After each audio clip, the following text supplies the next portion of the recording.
Bienvenue dans Extramuros, le podcast qui met en lumière les plus belles réussites d'entreprises en région.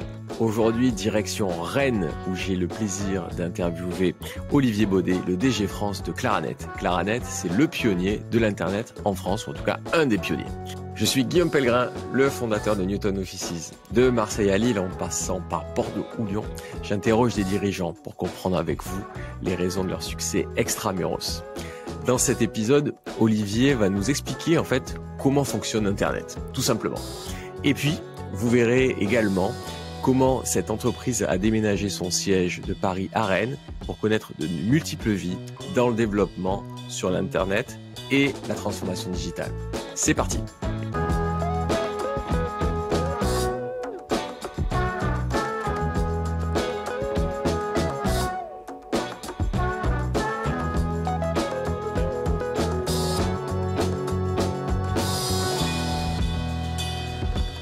Bonjour Olivier, bienvenue. J'ai le plaisir aujourd'hui d'accueillir Olivier Baudet, le DG France de Claranet. Bienvenue Olivier. Bonjour, merci. Pour débuter, comme souvent dans Extramuros, j'aimerais que tu nous expliques ce que fait Claranet. Pourquoi est-ce qu'on appelle Claranet? Oh là, alors c'est très complexe à expliquer ce qu'on fait. On a un métier très très complexe, enfin assez compliqué à expliquer. On est de façon, on va dire, description chapeau, on est une société de services en informatique. On accompagne nos clients entreprises dans leur transformation numérique. Donc, on leur apporte des services de conseil, de migration, d'opération, de run 24/7. Donc, on opère les applications, les infrastructures et les données critiques de nos clients. Donc, on conçoit des solutions qui les protègent et on les opère 24 heures sur 24, 7 jours sur 7. Ce qui veut dire que concrètement, physiquement, on a des gens qui sont réveillés 24 heures sur 24, 7 jours sur 7 et qui sont connectés à ces applications critiques de nos clients. Alors, les applications critiques, ça peut être un site internet par exemple, un site internet de e-commerce. Donc c'est une application critique au sens où si elle s'arrête de fonctionner pendant quelques heures, c'est quelques heures de chiffre d'affaires qui disparaissent. Ça peut être une application métier, ça peut être une application de facturation. Imaginons un transporteur par exemple qui a un système d'impression et qui doit sortir des codes barres à 4 heures le matin pour mettre sur les palettes qui doivent monter après dans les camions. Si le serveur d'impression il marche pas le matin à 4 heures, c'est toute une journée de logistique qui fonctionne pas. Donc voilà, on a toutes les entreprises, quelle que soit leur activité, ont des applications et des données critiques qui sont sur le chemin critique de la bonne exécution de leur métier, justement, et donc elles doivent être sécurisées, disponibles, réactives, 24 heures sur 24, 7 jours sur 7. Donc nous, on essaye d'apporter cette garantie à nos clients en opérant pour eux ces applications critiques. Alors je pensais que vous étiez juste un fournisseur d'accès Internet, donc c'est beaucoup plus que ça. Ah oui, alors Claranet a une histoire. On est né en 1996, donc on a eu plusieurs vies. J'aime à dire souvent qu'on est né avec l'Internet et qu'on a grandi avec l'Internet, donc on a complètement changé. Le Claranet d'aujourd'hui n'a plus absolument rien à voir avec le Claranet de 1996 et avec tout un tas de Claranet intermédiaires d'ailleurs. Donc vous ne seriez plus là sinon. Sans doute, exactement. C'est-à-dire qu'on est dans une activité où soit on se réinvente en permanence, soit on disparaît très rapidement. Et effectivement, on a commencé notre activité en tant que fournisseur d'accès à Internet. Donc là, évidemment, on voit bien ce que ça veut dire, c'est-à-dire qu'on fournit un accès à Internet. Donc c'est un métier purement telco, en fait, télécommunication. Et puis on a évolué graduellement vers des data centers. Et puis des data centers, on s'est mis à opérer ce qu'il y avait dans les racks, dans les data centers, donc les serveurs, les switches, les baies de stockage. Et puis d'année en année, on est monté dans les couches pour aujourd'hui vraiment être plus près du métier de nos clients pour les accompagner dans leur transformation numérique et opérer leurs applications critiques. Alors justement, si on plonge un peu là-dessus et qu'on passe un petit moment là-dessus, donc au début, alors moi je me rappelle, parce que je commence à vieillir un peu, qu'on avait des sortes de CD-ROM pour installer un accès Internet. C'était ça vous aussi à l'époque? Oui, absolument, oui, bien sûr. Oui. Donc on était aux confins de l'informatique et du réseau, mais oui, c'était ça. On avait des kits d'accès Internet qui permettaient à chacun de s'abonner. Voilà. Donc on était nous assez rapidement, Claranet était beaucoup plus sur le marché de l'entreprise, c'est-à-dire fournir des accès Internet sécurisés. On appelait ça des liaisons louées ou des donc un accès Internet un petit peu plus haut de gamme, au-delà de l'aspect purement grand public, qui garantissait effectivement des transactions de façon un peu plus fiable qu'un simple accès ADSL de l'époque d'un fournisseur d'accès grand public. Ouais, avec les vieux modems. Et je me rappelle avoir passé des heures à m'agacer parce que j'arrivais pas à accéder à Internet. Du coup, moi j'aimerais bien du coup qu'on fasse un peu l'internet pour les nuls. Du coup, donc quand dans les années 90 Internet arrive, il y a des sociétés comme Claranet et je sais plus qui étaient les concurrents de l'époque. Du coup, ou peut-être on connaissait les AOL qui étaient plus grand public ou ce genre de fournisseurs d'accès qui permettaient comme ça d'accéder à un truc très virtuel qui était on appelait une toile depuis un ordi. Qui était plutôt fixe à l'époque d'ailleurs, je crois. Ouais. C'était un peu la première étape, quoi. Mais ça, en fait, cet Internet, c'est comme et tu y viens après, c'est des sommes de serveurs. En fait, concrètement, c'est pas juste de la magie. C'est pas non plus des nuages. C'est des grandes salles de serveurs avec des racks qui permettent de stocker des données. C'est ça, exactement. On appelle ça des data centers ou des salles blanches. Et donc, effectivement, quand on se connecte à Internet et qu'on va sur un site de commerce électronique, par exemple, pour s'acheter une nouvelle paire de chaussures ou n'importe quoi, ou même un site d'information, consommer de l'information parce qu'on est abonné, en fait, physiquement, ça revient à... Enfin, physiquement, c'est pas tout à fait physique, c'est complètement logique, mais votre ordinateur, votre laptop, votre mobile se connecte à Internet et va donc, via une adresse IP ou via une URL, taper quelque chose dans votre navigateur, etc. Et donc, il y a tout un système d'Internet qui permet d'aller directement taper sur le bon serveur. Du coup, ce serveur, il est dans tel data center, etc. Et on va chercher sur ce serveur l'information qui vient d'y être déposée par son propriétaire. Par exemple, pour reprendre mon site d'exemple de commerce électronique, il y a effectivement une entreprise qui opère son commerce électronique et qui va mettre à jour son catalogue, etc., etc. Et tout ça finit sur un serveur quelque part dans un data center. Alors, quand je dis un serveur, c'est encore très conceptuel parce qu'en réalité, c'est plusieurs serveurs qui sont répartis sur différents data centers et qui se synchronisent en permanence pour faire de la tolérance à la panne, de la gestion de haute disponibilité, etc. C'est-à-dire que si on a un incident majeur sur un data center, c'est totalement transparent pour les utilisateurs finaux puisque le système est basculé de façon complètement dynamique et transparente sur un autre data center. Et donc, c'est là qu'on gère des choses comme de la réplication active-active, etc., etc. Donc, on gère toute cette complexité pour nos clients, pour que ce soit pour le client final le plus fluide, simple et transparent possible, le plus magique possible, justement. Donc ça, c'est donc l'étape 2. Donc ces data centers, ça a été un peu l'étape 2, comme tu disais, de Claranet, puisque vous avez vos data centers. Ils sont où? Alors, on opère des data centers. Alors, ils sont principalement en région parisienne, et puis on a récemment ouvert un data center dans le nord de la France pour avoir justement la possibilité d'offrir un service de disaster recovery, c'est-à-dire de plan de reprise d'activité complet s'il y avait un dégât majeur sur le site, sur l'île de France, quel qu'il soit, tempête, inondation, coupure d'électricité généralisée. On a la possibilité de reprendre nos services à plus de 250 km. Donc voilà, c'est pareil avec une réplication active à grande distance. Donc toute cette complexité-là, elle est à plein d'étages. Elle est au niveau réseau, au niveau infrastructure, elle est au niveau système, au niveau stockage, au niveau application. Et donc c'est pour ça qu'on a toutes les couches vraiment techniques. On opère toutes ces couches techniques et la complexité de l'ensemble de ces couches techniques pour nos clients, pour, in fine, garantir une sorte de disponibilité, de fiabilité et de sécurité des applications critiques dont je parlais tout à l'heure. C'est important qu'elles soient en France ?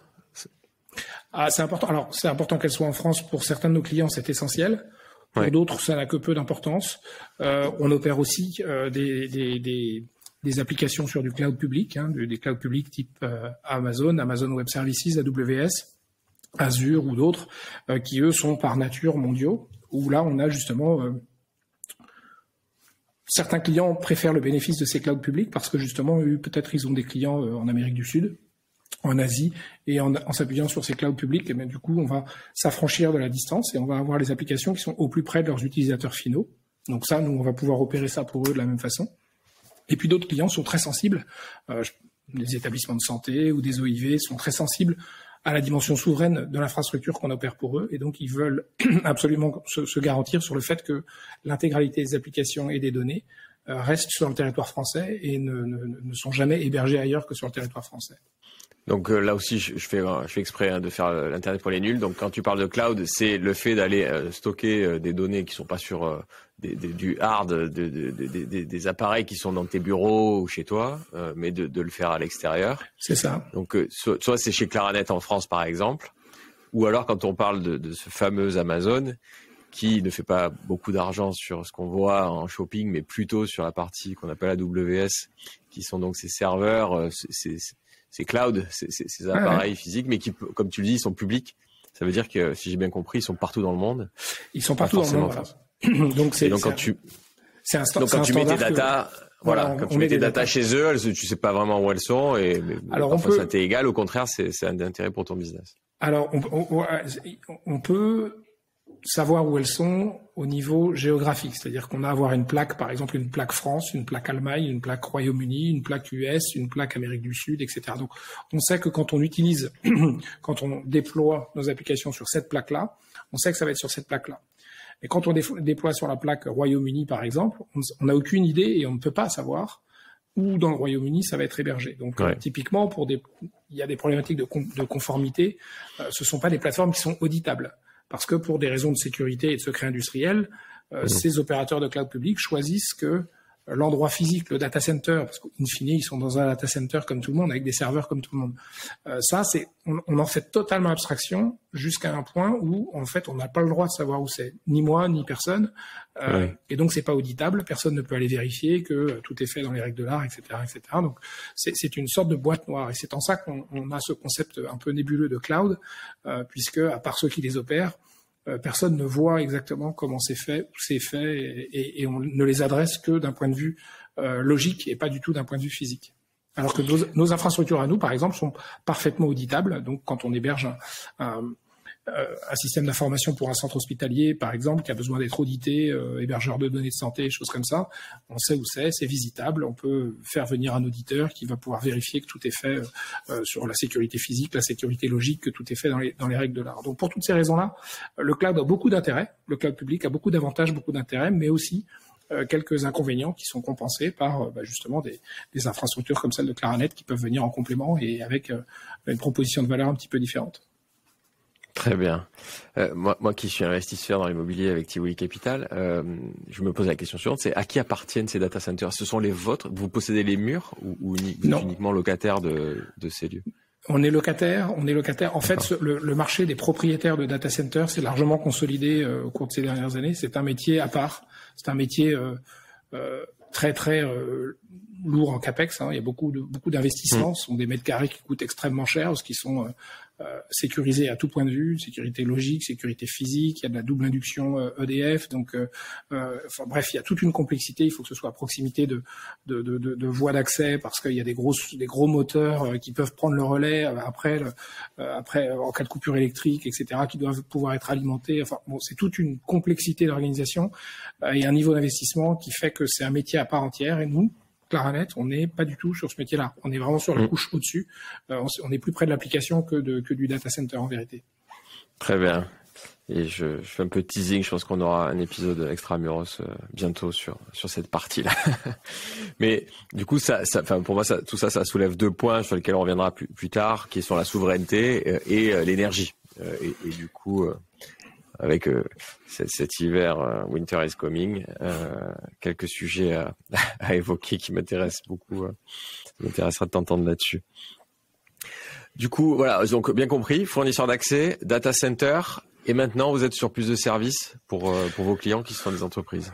Voilà, exactement. Donc, la façon la plus générique qu'on a de présenter notre offre, c'est que nos clients sont les entreprises. On travaille pas pour le grand public, on travaille pour des entreprises et on les accompagne dans leur transformation digitale.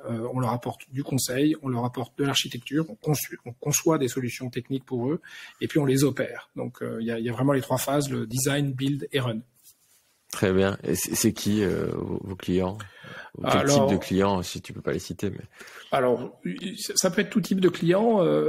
On est par définition, notre expertise à nous, elle est générique au sens où que ce soit une entreprise d'immobilier, une entreprise du luxe, une entreprise de la logistique, du transport ou de la banque, tout le monde a une problématique de numérisation de son métier. Tout le monde a une problématique de j'ai besoin de faire évoluer mes process, de faire évoluer mes applications et j'ai besoin de transformer numériquement mon métier. Donc chaque métier a ses propres enjeux, sa propre vitesse, mais nous on répond à ces problématiques-là en général. Donc on est organisé par business unit qui adressent justement des verticaux spécifiques.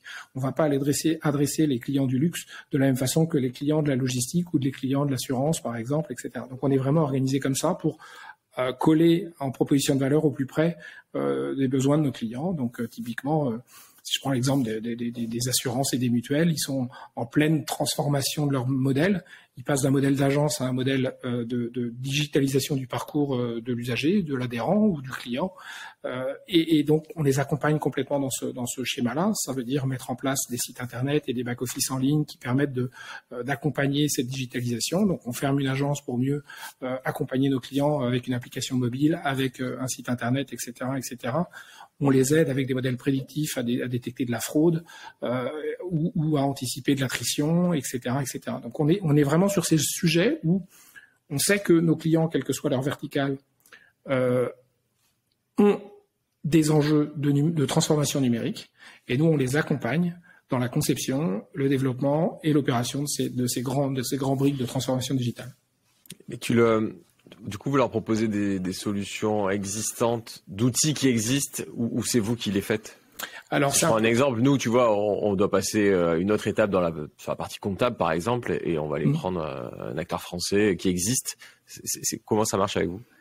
Alors, nous, on n'est pas éditeur logiciel, typiquement. Donc, on a par contre, beaucoup de nos clients sont eux-mêmes éditeurs logiciels et transforment leur modèle à eux, où avant, ils vendaient des licences et puis, de temps en temps, ils allaient installer un serveur ou deux chez le client pour pouvoir installer cette licence. Maintenant, ils évoluent sur des modèles SaaS, Software as a Service, où finalement, le client final, il achète des licences par nombre d'utilisateurs et puis il se connecte avec un login mot de passe avec une application de comptabilité ou de facturation qui est finalement disponible sur Internet. Et donc, nous, on les accompagne dans cette transformation-là. Donc, nous, nos clients, c'est plutôt les éditeurs logiciels que les clients finaux. Et on va opérer pour eux, évidemment, toute la partie serveur, base de données, etc., de leur nouveau modèle SaaS. Et pour revenir à ta question initiale, l'exemple type, c'est un client qui nous dit j'ai 250 applications, des applications mobiles, des applications web et puis beaucoup d'applications métiers, des applications de facturation, des applications de gestion de la paye, des notes de frais, etc. Tout ça est un millefeuille avec des technologies différentes. Donc, il faut que quelqu'un m'aide à cartographier ces 250 applications et savoir quel est le bon futur de ces applications, comment je peux les transformer pour qu'elles soient plus efficaces, plus sécurisées, pour rendre un meilleur service aux utilisateurs finaux, etc. Et donc, c'est pas un projet avec 250 applications, c'est finalement 250 projets qui sont différents et qui vont se séquencer ou se gérer en parallèle. Et puis, de temps en temps, on va dire, ce vieux système-là, en fait, il faut le foutre à la poubelle et puis on va plutôt passer sur un système du commerce qui est disponible en mode SaaS. Et voilà, donc on va les accompagner dans ces transferts-là. D'autres, on va dire, vos applications métiers qui sont bien spécifiques, là, en fait, c'est sur des socles techniques qui sont anciens, rigides, donc ça vous empêche d'aller vite. Vous avez pas, effectivement, vous avez un manque de vélocité sur vos nouvelles fonctionnalités. Vous faites des mises à jour que tous les 6 mois, alors que votre business, vos clients vous demandent des mises à jour toutes les semaines. On va vous aider à moderniser ça complètement, à changer de socle technologique, à vous accompagner peut-être sur un cloud public, à s'appuyer sur des containers, des microservices, etc. Donc, adopter des nouvelles technologies qui sont beaucoup plus en phase avec les usages que les clients finaux souhaitent. Nous, en fait, ce qu'on fait, c'est qu'on accompagne nos clients à répondre à une problématique qui est celle des usagers finaux. Les usagers finaux, c'est les clients finaux, c'est les collaborateurs, c'est les partenaires qui veulent pouvoir accéder à une application 24 heures sur 24, 7 jours sur 7, avec leur application mobile, avec leur navigateur web, et je veux pouvoir faire mes notes de frais le dimanche matin tranquillement, de façon sécurisée, etc., etc. Donc, ça répond finalement à une évolution complètement numérique de nos vies quotidiennes. Et les entreprises sont obligées de s'adapter à ça. Et nous, on les aide à s'adapter à ça. D'ailleurs, on a une raison d'être. On s'est labellisé. Ah, quelle est-elle ? Alors, justement, nous, notre raison d'être, c'est justement ça, c'est de libérer le potentiel d'un monde numérique. Le monde, il est numérique. Il se numérise à vitesse grand V. On n'y est pour rien. Mais par contre, ça offre effectivement un potentiel incroyable à toutes les entreprises de changer complètement. La petite boutique du coin peut vendre dans le monde entier. L'entreprise qui faisait une activité peut demain lancer une deuxième activité à un coût marginal réduit, etc. Donc, ce monde qui se numérise, ça offre un potentiel gigantesque à toutes les entreprises, petites, moyennes ou grandes. Et nous, notre raison d'être à nous, c'est de les accompagner pour libérer le potentiel de ce monde numérique. Très bien. Je visualise, enfin, j'aurais du mal à visualiser il y a quelques années ce dont tu parles, mais ayant créé Newton Offices et en étant au début seul, et maintenant une quarantaine, et on continue de progresser, on a des sites partout en France. En tant qu'entrepreneur solo, un laptop, la suite Office, Excel et un accès Gmail, et j'ai réussi à vivre pas mal de temps. Et dès l'instant où en effet il a fallu que j'ai un site internet et qu'on n'a même pas fait marchand, parce que j'ai bien compris que ça crée quelques complexités, qu'il a fallu lancer des facturations récurrentes de certains clients, qu'il faut chercher des clients, et on avait d'ailleurs fait un épisode très intéressant avec celle-ci qui est une solution CRM. Le Covid étant passé par là, ça a permis l'essor de la signature électronique. Où donc là, nous aussi, du coup, on a un parcours client qu'on travaille depuis le CRM jusqu'à la signature électronique et ensuite à la facturation récurrente. Et puis, du coup, après, on se dit, on peut faire encore mieux dans le quotidien de l'usage de nos immeubles. On peut utiliser une appli pour savoir quels sont les événements, discuter avec mon directeur de site, signaler que la lumière est en panne, etc., etc. Et du coup, et c'est pas fini en fait. Et on a essayé, on a pas mal tâtonné, on a manqué de conseils. On s'est connu trop tard, mais il y a encore d'autres choses à faire.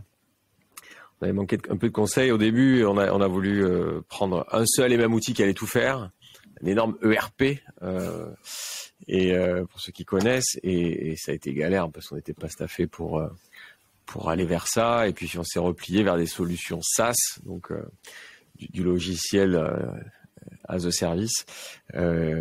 Plug and play, prêt à l'emploi, en payant des licences, c'est ce qui nous a quand même facilité la vie en essayant d'agréger ces différentes briques.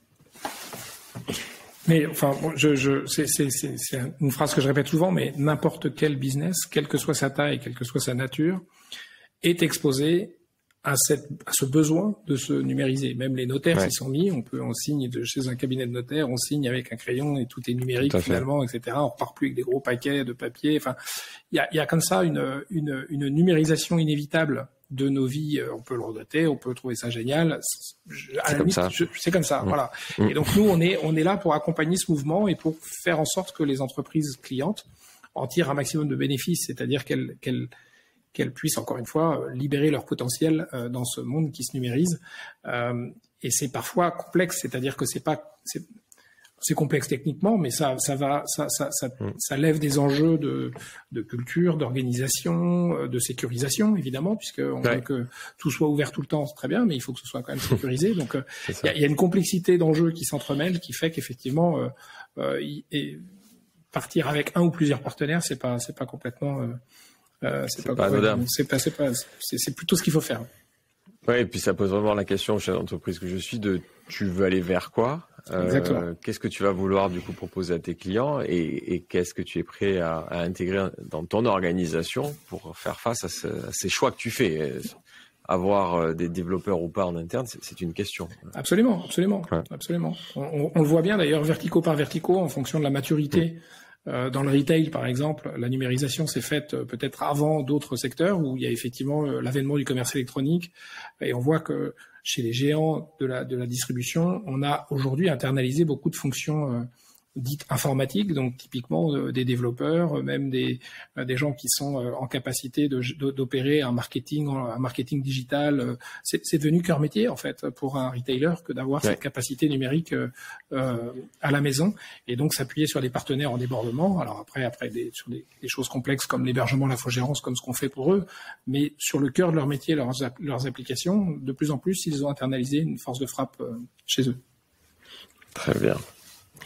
Alors, et tout ça se fait depuis Rennes?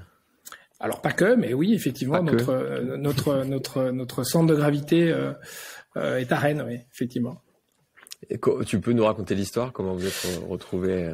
Oui, alors l'histoire, en fait, c'est aussi l'histoire de Claranet, c'est-à-dire que Claranet en France s'est construite, dans les autres pays aussi d'ailleurs, mais en France particulièrement, aujourd'hui on est 1000 personnes. En France, donc c'est ni grand ni petit, mais en tout cas par rapport à d'où on vient, c'est pas mal ça fait quand même du monde et on a une présence géographique qui est sur 3 grands campus, Rennes, Lille, ça c'est nos 2 gros campus principaux. Et puis on a évidemment une présence importante à Paris pour avoir une connexion avec les centres de décision de nos clients au plus près de nos clients.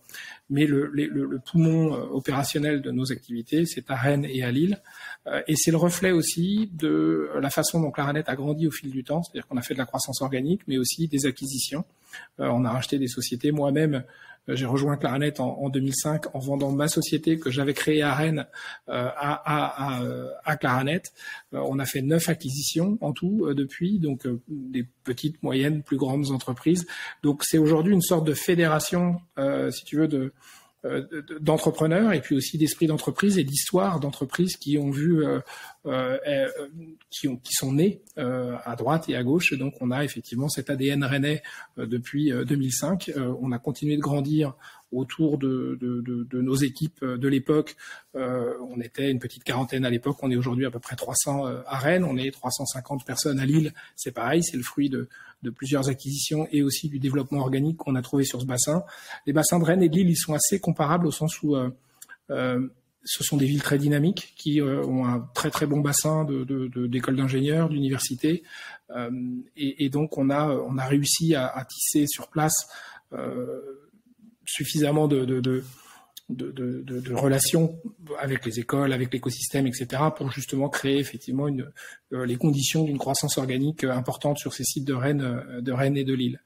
Et puis l'histoire du jusqu'au boutisme, c'est que en fait, comme toutes les entreprises, on avait par défaut mis notre siège social à Paris parce qu'on pensait que c'est comme ça qu'il faut faire et que tout le monde faisait, etc. Et donc, mais à Paris, en fait, il se trouve que dans la pratique, on déménage tous les 2 ans parce que c'est trop petit, c'est trop grand, c'est pas assez de salles de réunion, c'est plus près de c'est notre variable d'ajustement. Alors qu'on a notre stabilité et notre équipe la plus stable, elle est effectivement sur le site de Rennes. Et donc la décision a été prise il y a quelques temps, en 2019 exactement, on a déménagé. C'est symbolique et c'est administratif aussi, mais c'est symbolique quand même. Déménager notre siège social à Rennes, on sait qu'on est là de façon stable. On a construit un 2e bâtiment sur notre campus rennais pour atteindre 3000 m². On a un grand campus sur le site rennais. Voilà, donc c'est devenu officiellement notre siège social, ce qui permet aussi de nous donner une visibilité locale plus importante et puis de nous ancrer d'un point de vue ADN, culture, comme une entreprise qui est peut-être un peu différente d'autres, au sens où on est fier et de cet ancrage finalement provincial. On a le même ancrage à Lille qu'à Rennes, où on a effectivement cette équipe qui est vraiment locale et qui se développe localement et qui se connecte à l'écosystème local. Ça vous aide à recruter, ça ? Ça nous aide à recruter, oui. Je pense que ça nous aide à recruter, effectivement. Nous, on a plus d'un tiers de nos recrutements qui sont par cooptation. C'est-à-dire que c'est des collaborateurs Claranet qui nous recommandent quelqu'un de leur environnement. Donc ça, c'est doublement intéressant. C'est intéressant dans un premier temps de voir que nos collaborateurs sont suffisamment fiers et heureux de leur environnement de travail pour le recommander à leur environnement immédiat. C'est un bon signe. C'est un bon signe. Et puis le deuxième signe, c'est que effectivement, c'est un tiers de nos recrutements qui nous arrive déjà avec un niveau de réassurance intéressant, c'est-à-dire que c'est quelqu'un qui est prévalidé, c'est coopté par quelqu'un qui est chez nous, donc qui connaît la culture, qui connaît nos modes de fonctionnement, etc. Donc ce principe de cooptation, il prend encore plus d'écho sur des bassins d'emploi type Rennes ou type Lille, parce qu'on va avoir affaire à des populations qui, la plupart du temps, sont très attachées à leur vie en région, et l'immense majorité des gens qui travaillent sur le site de Rennes ou sur le site de Lille ont construit leur vie et se projettent dans une vie justement sur le bassin rennais ou sur le bassin lillois et n'ont pas forcément envie qu'on leur propose quelque chose en région parisienne, quoi. Alors, tu vas peut-être me tirer les oreilles, mais du coup, quand un de tes salariés actuels te permet de recruter quelqu'un, il se passe quelque chose, vous le récompensez, vous le remerciez. Absolument, absolument. On a une prime de cooptation, absolument, c'est rémunéré. Ouais, tout à fait. Ben ouais, je m'en doutais, mais c'est très bien ça. C'est quel type de formation donc parce que c'est ça qui m'intéresse dans l'attractivité d'un territoire, c'est pourquoi une société comme Claranet vit depuis 96 ou avec. C'était pas Claranet au début, j'ai compris, mais sur ces bassins d'emploi de Lille et de Rennes, qu'est-ce qui le permet ? Tu parlais d'ingénieurs d'université, mais on parle souvent du problème de l'université qui est pas assez professionnalisant. Là, c'est pas le cas. Alors, Il y a des cursus, alors il y a des très belles écoles d'ingénieurs et à Rennes et à Lille, ça c'est clair. On travaille avec quelques-unes de façon régulière où on sait qu'effectivement c'est des très bonnes signatures en termes de profil, en termes de profil académique, en termes de compétences, etc. On a aussi des cursus universitaires qui sont très intéressants, hein, des gens qui sortent de master. Que ce soit à Rennes ou à Lille, qui ont une formation très complète. Et puis maintenant, quand même, ça a bien évolué. Il y a quand même des stages, il y a des années de césure avec des expériences, etc. Donc, c'est des formations tout à fait valables, au même titre qu'une école d'ingénieur pour la plupart de ceux qu'on recrute. Hein. Alors, pour ceux qui connaissent Rennes, vous êtes à Cesson-Sévigné, c'est ça? Vous êtes à l'est? Oui, c'est ça. Ouais, c'est de ça, Rennes, à l'est, avec voilà. le développement de la nouvelle ligne de métro, c'est ça? Exactement.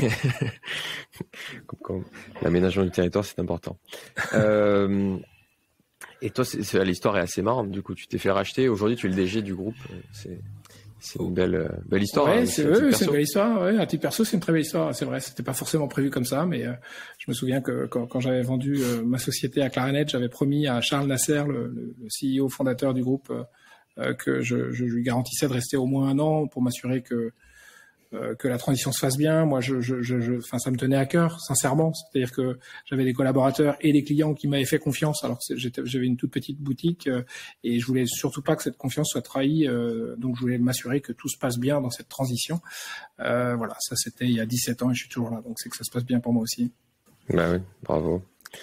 On a évoqué tout à l'heure le sujet de sécurité, même de souveraineté, mais je crois que il y a un vrai sujet. On l'avait évoqué dans Extramuros avec Made in Black, qui est le sujet de la cybersécurité. C'est aussi quelque chose sur lequel vous êtes. Oui, bien sûr. Alors, on a des piliers d'expertise. Hein. J'ai été rapide tout à l'heure.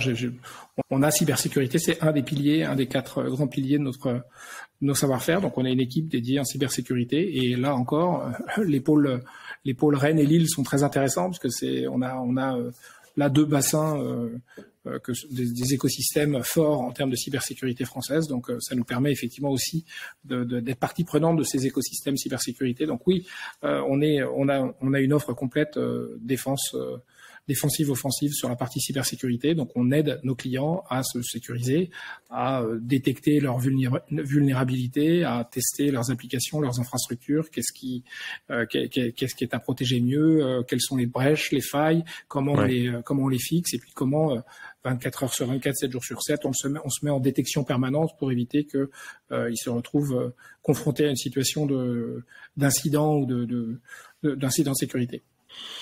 Ce sujet de sécurité m'amène au sujet de souveraineté, puisqu'on a brièvement parlé au début du podcast sur le fait d'avoir ces datas en France ou pas. Quel est ton regard de professionnel sur la souveraineté des datas au niveau européen? Est-ce que moi j'ai l'impression qu'on est coincé entre deux géants mondiaux que sont les US et la Chine, et qu'on n'est pas vraiment organisé à l'échelle européenne pour en fait être souverain, alors pas uniquement sur le Doliprane et les masques, mais aussi sur nos datas. Alors, je suis assez d'accord avec le constat.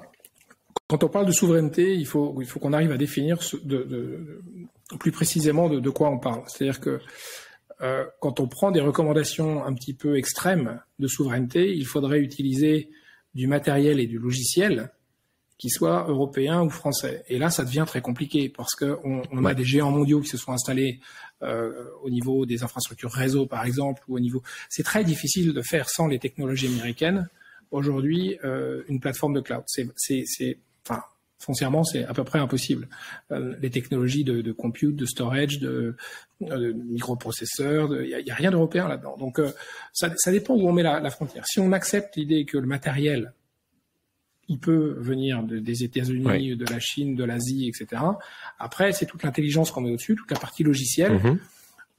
Là, ça reste encore assez compliqué aussi. C'est-à-dire que l'immense majorité des logiciels ou des systèmes qu'on opère sur ces infrastructures viennent du monde entier. Et c'est la nature, ça a été la nature de l'industrie informatique depuis les 30 dernières années que de créer des géants mondiaux qui font de facto un standard, ce qui est finalement plutôt bien pour l'utilisateur final qui est une entreprise, c'est-à-dire que quand j'opère mon réseau, j'ai 3 ou 4 technologies maximum dans le monde qui font du réseau, donc mes ingénieurs réseau, ils vont connaître les 3 ou 4 technologies et puis ça va me permettre effectivement de les interchanger en fonction de mes projets, etc., etc. Si maintenant on veut devenir souverain sur ces piles d'infrastructures et de systèmes, là, ça va être extrêmement compliqué.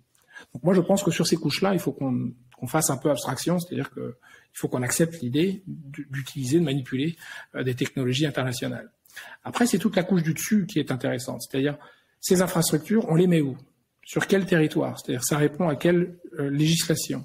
Si c'est en Europe, alors tout ce qui est transfert de données, tout ce qui est traitement de ces données va pouvoir se faire effectivement de façon souveraine sur le territoire français, répondre effectivement à un périmètre légal, juridique français ou au moins européen. Et je pense que c'est ça le plus important. C'est-à-dire qu'on a deux dimensions qui sont très importantes. C'est l'emplacement géographique, c'est-à-dire à quel endroit sont physiquement mes serveurs et mes données.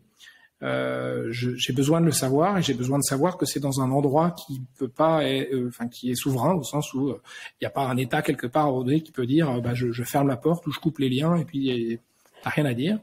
Et puis donc ça c'est le premier étage et il y a le deuxième étage qui est quelles sont les équipes qui administrent, qui pilotent, qui ont accès et qui font mes traitements et mes transferts de données. Donc, quelles sont mes équipes? Voilà, c'est vraiment pour moi les deux étages, c'est où sont logées mes infrastructures et où sont qui sont les équipes d'ingénieurs qui les opèrent. Et c'est sur ces sujets-là qu'on devra avoir, à mon avis, plutôt des conversations de souveraineté plutôt que sur les sous-jacents d'infrastructures où, à mon avis, la médecine. C'est déjà trop tard. Ouais. On a loupé le train qui est parti il n'y a pas si longtemps que ça, malheureusement. Oui, mais c'est de façon irrémédiable. C'est-à-dire que même si on mettait 10 ans à rattraper ce qu'on a aujourd'hui, pendant ces 10 ans-là, les technologies actuelles, elles vont continuer d'avancer en parallèle et donc beaucoup plus vite parce qu'une base installée est beaucoup plus grande, etc. Enfin, la course est perdue. Ouais. Et après la question, je pense qu'en effet c'est important d'être souverain, mais parfois moi je me dis tout est chez Google, je pense que tout part chez les Américains, ils doivent certainement regarder, en tout cas peut-être que je ne les intéresse pas, mais si vous voulez regarder quelque chose, ils pourraient le faire. Alors non, en vérité ça c'est justement c'est très installé dans l'imaginaire collectif, mais en vérité c'est pas vrai, c'est-à-dire qu'on pourrait tout est crypté, les données sont cryptées. Donc eux, ils ont accès à des données cryptées, mais il faudrait qu'ils les décryptent. Donc c'est un acte volontaire de décrypter des données, et là, ils n'ont pas le droit de le faire. C'est-à-dire que ils n'ont pas le droit d'accéder aux données qui sont... personne chez Google n'a le droit de lire tes mails Gmail. C'est interdit. Au moment où ton mail il est stocké sur le serveur, il est crypté, et l'administrateur qui administre et qui voit ton mail, il peut pas accéder au contenu parce que ce contenu est crypté. Alors techniquement, il peut. C'est-à-dire qu'il pourrait utiliser la clé si cette clé c'est une clé Google, etc. Il peut aller décrypter, mais il a absolument pas le droit de le faire. Et donc c'est pour ça que il y a aussi des clés de chiffrement chaque client peut venir avec sa propre clé de chiffrement. Par exemple, si moi je mets toutes mes bases de clients sur Amazon ou sur Azure et que je suis pas super confiant que les Américains vont pas regarder ça, je peux venir avec ma propre clé de chiffrement que j'ai achetée ailleurs. Et je vais chiffrer toutes mes données sur Azure ou sur Amazon avec une clé de chiffrement qui n'appartient ni à Azure ni à Amazon, et donc eux ne pourront pas la déchiffrer puisque ils n'ont même pas la clé de chiffrement. Donc il y a quand même des moyens qui permettent d'éviter ça. Ok. Mais ils peuvent le faire s'ils veulent. Je pense que ce sera pas la première histoire marrante avec les services secrets américains ou chinois. Bon, après avec mes mails ils vont s'ennuyer, donc c'est sûr, je les conseille, je leur conseille pas, mais il y aura d'autres boîtes pour lesquelles c'est plus intéressant. On a évoqué le sujet de l'énergie sur lequel je voudrais qu'on s'attarde un peu. Là aussi, ce qu'on entend souvent, c'est que un data center, ça demande beaucoup d'énergie, étant donné qu'il faut qu'il y ait une certaine température à l'intérieur pour pas que les matériels ne souffrent trop. Qu'est-ce que tu peux nous en dire là-dessus? Est-ce qu'il y a une évolution, une prise de conscience? Est-ce que c'est déjà vertueux? On en est où sur ce sujet? Alors, je pense que on progresse d'année en année sur ces sujets-là. Déjà, enfin, il y a allez, on va dire 10-15 ans encore, on mettait du froid dans les data centers, c'est vrai, parce qu'on voulait éviter que les serveurs chauffent. Maintenant, on a fait une évolution, des évolutions en fait importantes sur la qualité des microprocesseurs, etc., etc. On n'a plus besoin que ces data centers soient frais. C'est-à-dire que quand on rentre dans un data center aujourd'hui, il fait chaud. En fait, il fait chaud parce que on a plus besoin de les rafraîchir. Pour autant, la consommation d'un data center, la consommation en mètre carré continue d'augmenter puisqu'on a des systèmes, des technologies qui permettent de virtualiser, etc. Donc, on a de plus en plus d'informations sur un mètre carré de data center, de plus en plus. On a une forme de concentration comme ça. Donc, on développe aussi des points chauds dans les data centers. Donc, la gestion de l'énergie au sein d'un data center, c'est assez compliqué. Et puis, mécaniquement, effectivement, ce sont des monstres à consommer de l'énergie. Alors, la plupart du temps, c'est un transfert d'énergie. Je reprends mon exemple de site e-commerce, c'est-à-dire que si j'ai un site qui vend des chaussures, ce site, il vend des chaussures qui avant étaient vendues dans une boutique, et dans cette boutique, il fallait y aller en bus, en voiture, etc. Donc il y a une forme de transfert de consommation énergétique, mais pour autant, c'est difficile de dire si c'est plus vertueux ou moins vertueux qu'avant. Ça, c'est compliqué. Ce qui est certain, c'est que les data centers sont aujourd'hui des gouffres énergétiques, absolument.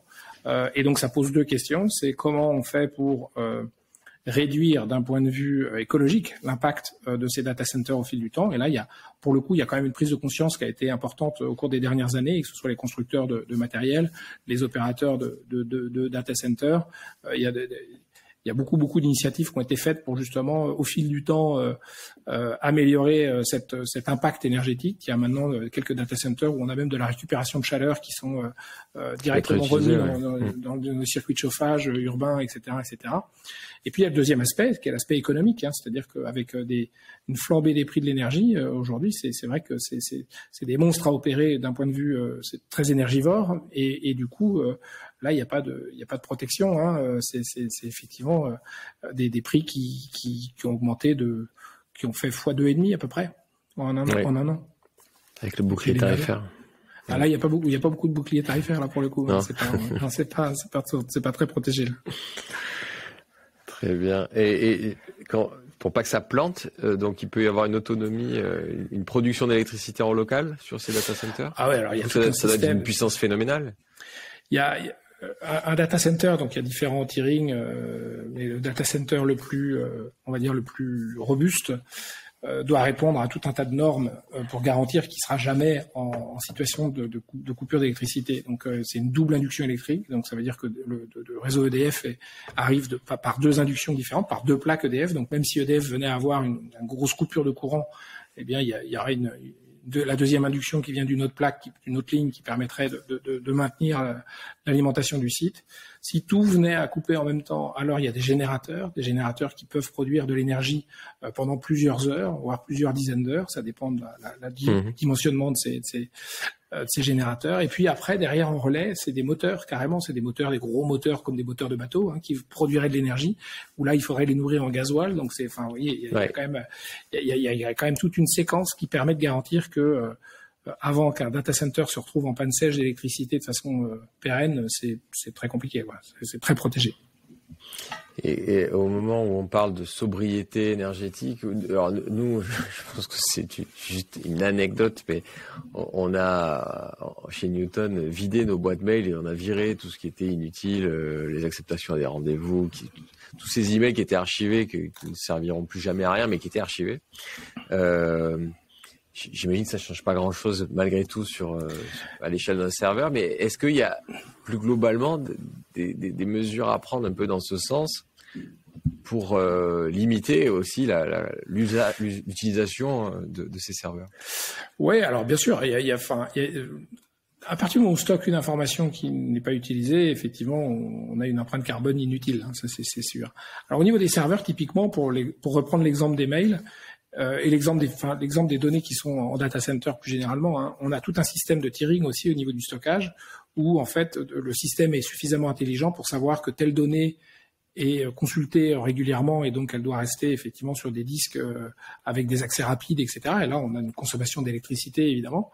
Et puis plus cette donnée, ou moins cette donnée est consultée, plus elle se dégrade en termes de la donnée n'est pas dégradée elle-même, mais par contre la qualité de stockage va être un petit peu dégradée. Ouais. C'est-à-dire que si c'est une donnée qui est consultée une fois tous les 6 mois, c'est pas très grave si ça met une demi-seconde à apparaître plutôt qu'un millième de seconde. Et puis il y a des données qui sont complètement froides, qui sont jamais consultées. Celles-là, on peut les stocker sur des systèmes de stockage à très basse consommation. Donc il y a comme ça des systèmes intelligents qui permettent quand même de faire un tiering de la donnée, qui permet aussi d'adapter la consommation associée. C'est comme dans des armoires, quoi. Il y a ce qui est à dispo. Exactement. Et puis ce que tu mets. Il y a les emplacements premium et puis il y a le tout en haut là. Non, parce qu'on avait été assez déçus. Au début, on était tout fiers. On avait économisé 700 gigas de data et puis on nous a expliqué un jour que ça représentait un repas avec de la viande. Donc, on dit, on a économisé un repas avec de la viande. Okay. Oui, mais si tout le monde fait ça, ça fait quand même des économies. C'est ça. Pour revenir un peu sur Claranet, vous êtes sur plusieurs sites, vous êtes 1000 salariés. Je voudrais qu'on passe, que tu nous expliques un peu si vous avez des recettes, ou en tout cas comment vous faites pour intégrer les gens et créer cette culture d'entreprise sur plusieurs sites, avec en plus, comme tu l'as dit, des intégrations de nouvelles sociétés avec des nouvelles cultures.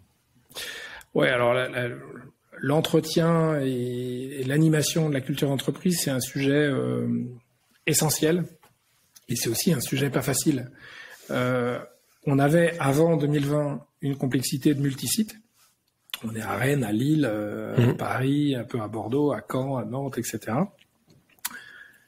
Et maintenant, depuis 2020, on a là aussi la complexité complémentaire du télétravail. C'est-à-dire qu'on est complètement en hybrid working aujourd'hui. C'est-à-dire qu'on a certaines personnes qui sont là tous les jours, d'autres qui viennent jamais ou à peu près, et n'importe quoi entre les deux. Donc on a effectivement, on a à dessein laissé une grande liberté aux gens de s'organiser en fonction de leurs contraintes personnelles. Donc on voit des comportements d'ailleurs qui diffèrent en région ou à Paris en fonction des situations personnelles de chacun et de l'appétit que chacun a à venir au bureau ou pas.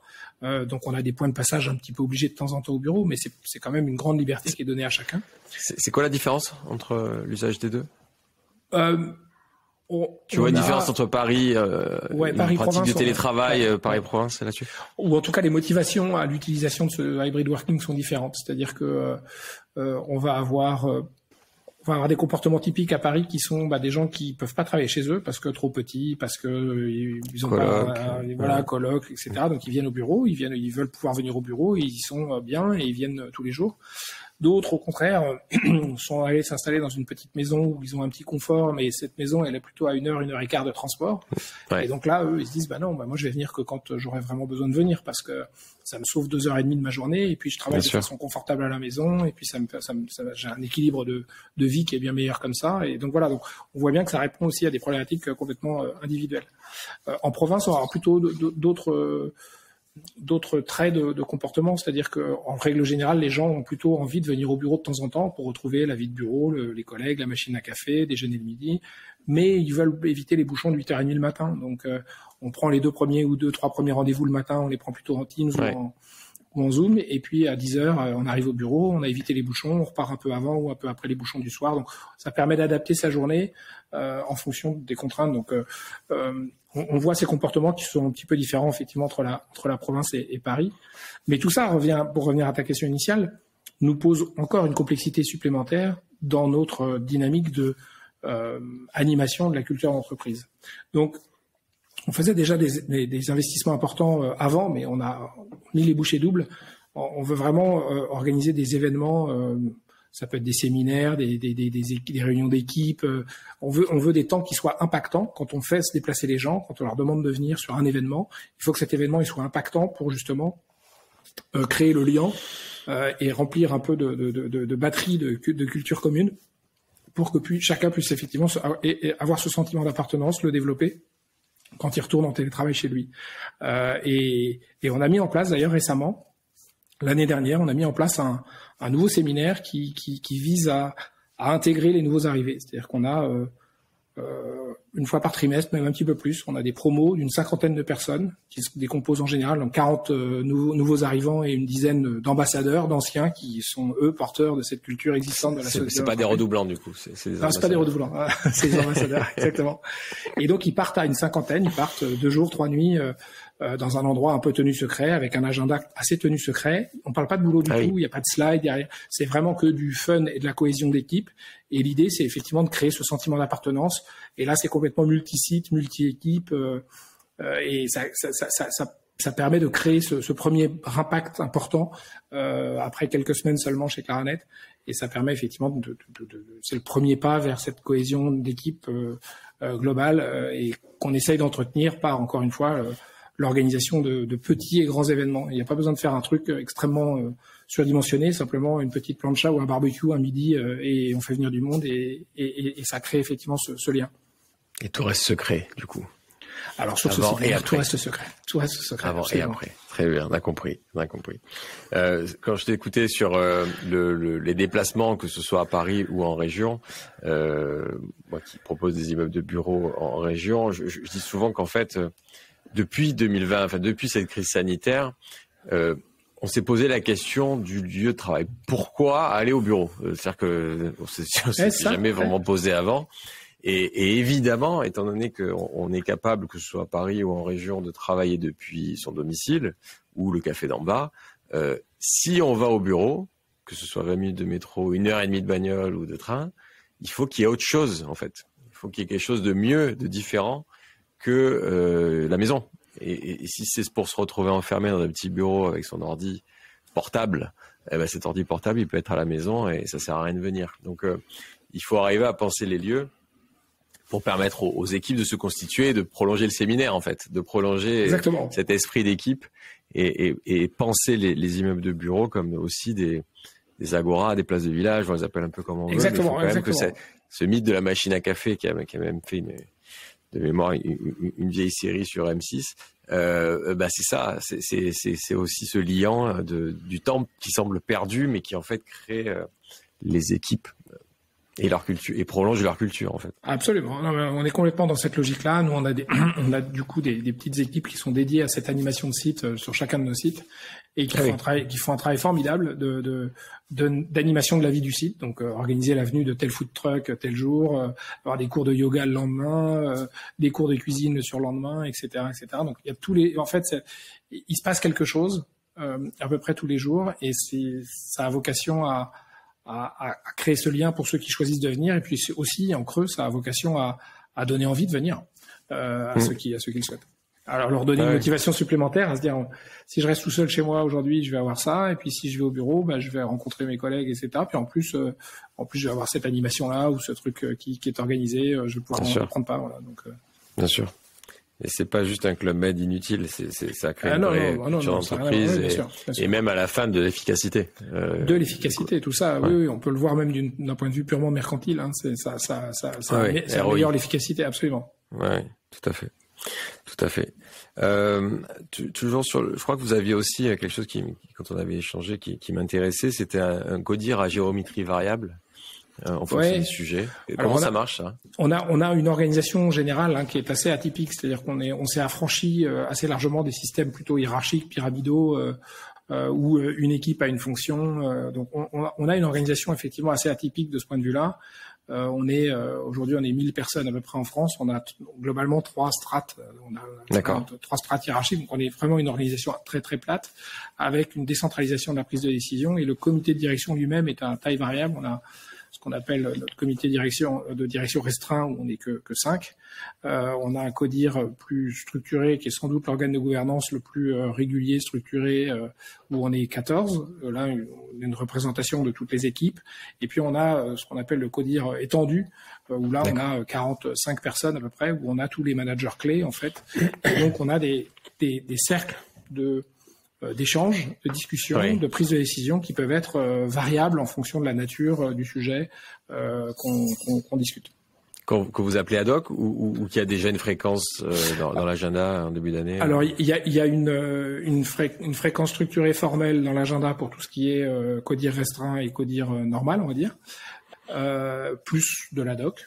Et puis pour le étendu, c'est plutôt informel, c'est-à-dire qu'on utilise beaucoup évidemment.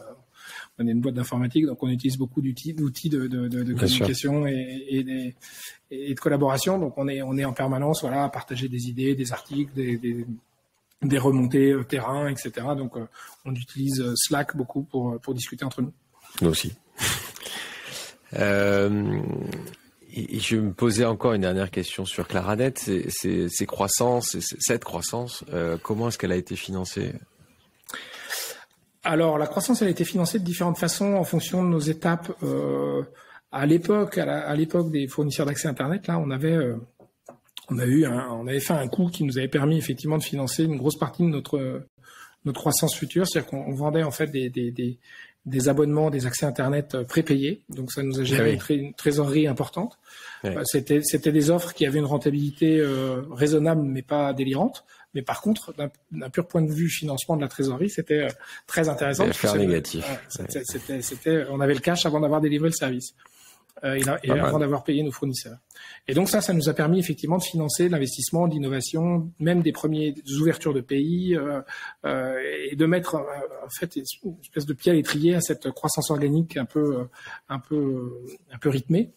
Et puis est arrivée la période 2003-2004 où là, c'était plus les acquisitions et là, fallait le financer avec de la dette. Donc, rentrer dans les structures un peu financières où on lève de la dette, etc., etc. Et puis, en 2017, on a fait pour la première fois appel à des capitaux privés, c'est-à-dire qu'on a fait rentrer un partenaire financier au capital de Claranet minoritaire. Hein, donc, la société est toujours contrôlée par son fondateur. Voilà, donc on a un mix equity debt maintenant pour le financement de notre croissance inorganique. La croissance organique est largement financée par la rentabilité de l'entreprise. Compris. Au passage, il y avait eu 2000-2001, l'éclatement de la bulle Internet. Pour vous, ça avait eu un impact?